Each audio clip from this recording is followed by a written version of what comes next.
Alleluia, Alleluia, Alleluia,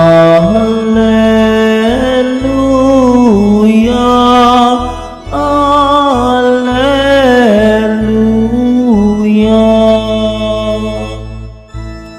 Diyos Ama ni Jesucristo, kami ay liwanagan mo at tutugon kami sa iyo.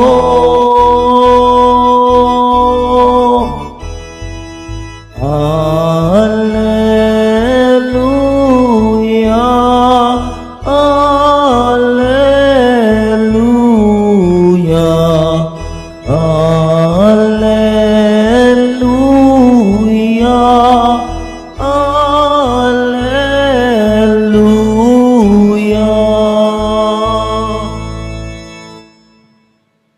Sumainyo ang Panginoon. At sumaiyo rin. Ang mabuting balita ng Panginoon ayon kay San Marcos. Papuri sa iyo, Panginoon. Isang araw ng pamamahinga, naparaan si Jesus sa kaniyang mga alagad sa tabi ng triguhan. Habang daay, nangingitil ng uhay ang mga alagad. Kaya't sinabi ng mga Pariseo kay Jesus, "Tingnan mo ang ginagawa ng iyong mga alagad. Bawal iyan kung araw ng pamamahinga." Sinagot sila ni Jesus, "Hindi ba ninyo nababasa ang ginawa ni David noong si Abiatar ang pinakapunong saserdote?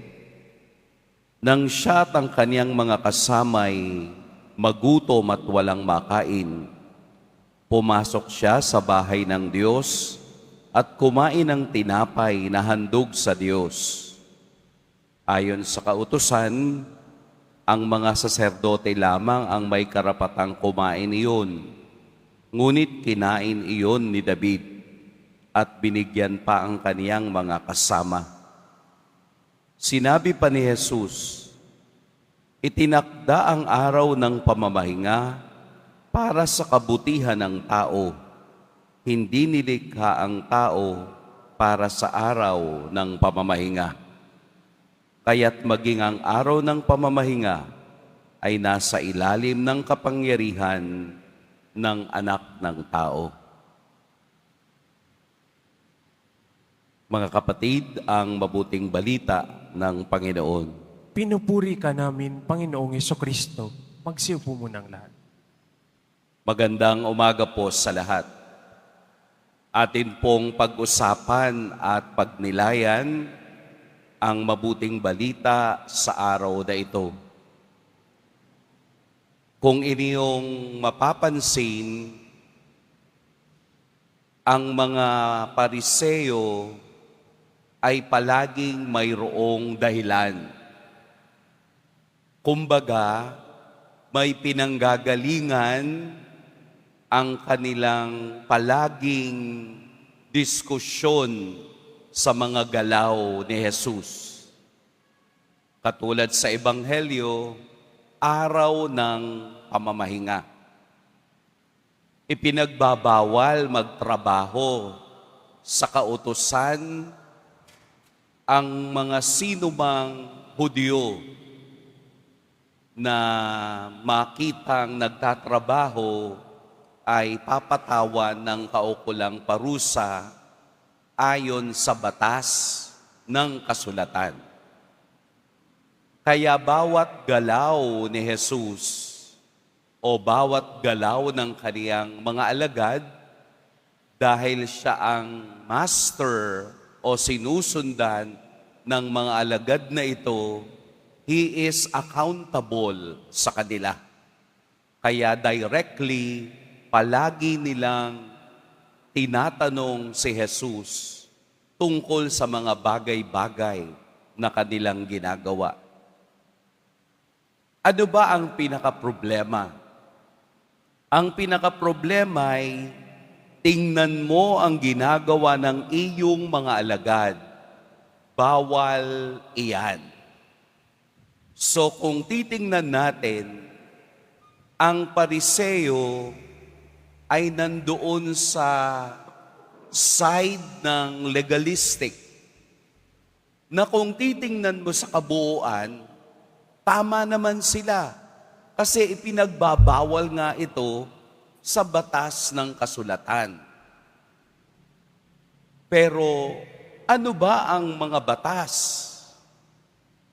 Ilan ba ang batas?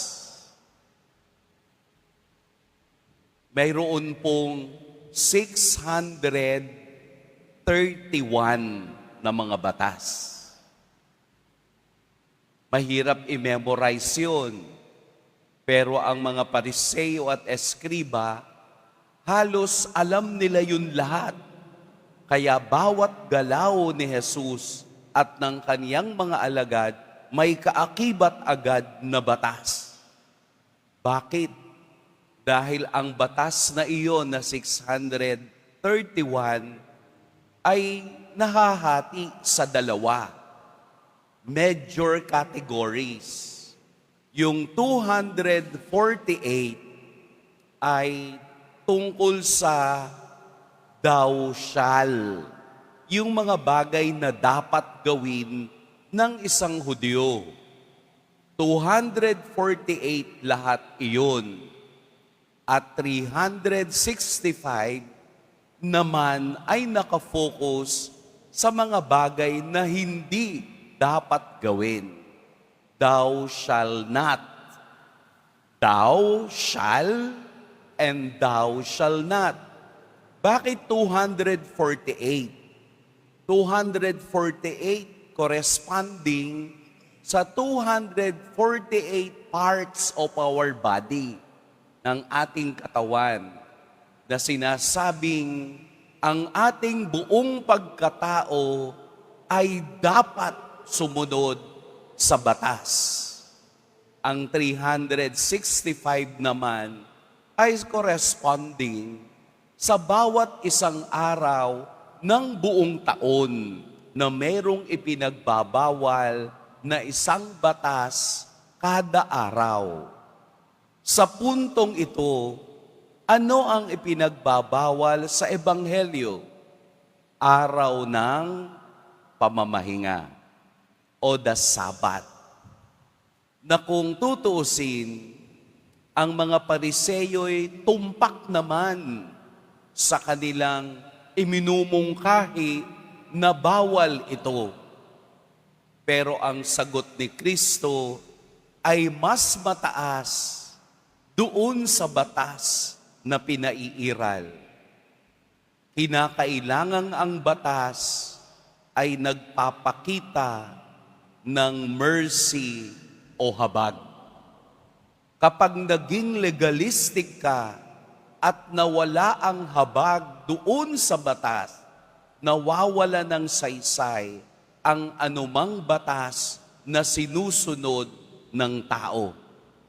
Kasi nagiging mapaniil ang batas at hindi tumutulong upang siya'y maging banal.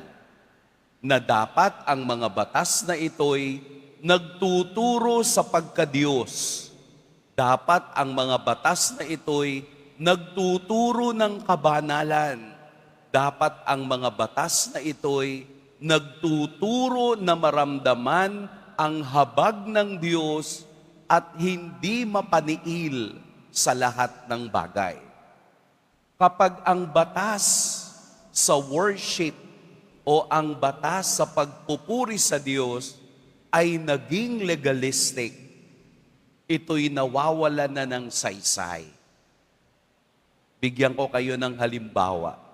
Mahilig kasi tayong yumakap sa mga ganiyang mga bagay-bagay na akala natin tama. Halimbawa, may ikinasal. Hindi po ba sa magkabilang bahagi ng babae at lalaki ay mayroong 2 kandila? Ito naman ay simbolo ng liwanag ni Kristo. Yung kandila na yon ay simbolo ng liwanag ni Kristo sa mag-asawa. Nagiging legalistic tayong masyado. Anong ginagawa natin? Sasabihin ng iba, kailangan masindihan mo yan. Kasi pag namatay at sinindihan mo, unang mamamatay kung sino yung napatayan ng kandila. So mapaniil na, hindi na totoo. Naglalagay ka na ng parameters at ine-explain mo at binibigyan mo ng interpretasyon na kung sinong kandila yung mamatay, yun ang unang mamamatay. Hindi iyon totoo. Walang ganun. Paano kung nangyari na pag sindi mo ay nakatapat yung electric pan?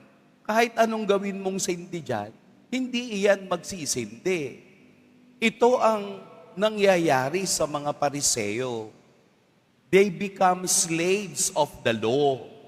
Na tayo rin minsan, nagiging alipin ng batas at nawawala na ang tunay na kahulugan nito. Katulad sa Ebanghelyo, sila'y nagugutom. At kung sila'y nagugutom, karapatan nila na mangikil ng mga uhay ng trigo na kung tutuusin at aaralin mo, pwede naman. Pinapayagan sila na ang gagamitin lang nila ay mga kamay. Nawala na ng awa ang mga Pariseo na pati yun ay kanilang tiningnan bilang sala o pagkakamali ni Kristo at ng kaniyang mga alagad. Kaya sinabi ni Jesus, ang araw ng pamamahinga ay nasa ilalim ng kapangyarihan ng anak ng tao. Ito yung first time na ang araw ng pamamahinga ay binanggit ni Jesus upang mapasailalim sa kaniyang kapangyarihan. Huwag nating tingnan ang letters of the law. Ang tingnan natin ay ang essence of the law. Dahil hindi si Jesus tumitingin sa legalism. Tumitingin si Jesus sa puso ng relihiyon or the heart of religion. Dahil mawawala ng saysay ang anumang paniniwala ng tao kung hindi ito nakabatay sa kaniyang halimbawa ng habag at awa na nasa ilalim dapat ang legalismo na ating pinaninindigan. Pwede ka pong magsimba kahit saang simbahan mo ibig. Pwede kang magpunta ng Baklaran. Pwede kang magpunta ng Pasay. Kahit saang simbahang ang iyong kalooban ay masaya, you are always welcome. Wala tayong legalismo na mayroon tayong attendance. Dahil ang attendance, ang Diyos ang gumagawa. Pwede kang magsimba nang hindi ka nag-aabuloy. Dahil ang pag-aabuloy ay kailangang nanggagaling sa iyong sariling disposisyon. Hindi ka mapupunta ng impyerno kung hindi ka nag-abuloy. Ang mga taong sakim lamang ang napupunta ng impyerno. Dahil mas gusto ng Diyos ang nanggagaling sa puso ng tao. Katulad sa unang pagbasa, tinitingnan ng Diyos ang kalooban at hindi ang panglabas na kaanyuan. Kay Kristo, walang pretensions. Kay Kristo, walang pagkukunwari. Ang lahat ay totoo dahil gusto niyang mamuhay tayo sa tunay na pagbabago. Kaya po ang Ebanghelyo ay nagtuturo sa atin na palaging tumingin sa tunay na diwa ng batas ni Kristo. Ang batas ni Kristo ay batas ng pag-ibig at batas ng awa na atin ngayong isinasabuhay. Huwag tayong mawala. Huwag sana tayong mabulagan ng mga bagay na legalismo. I'll give you one example.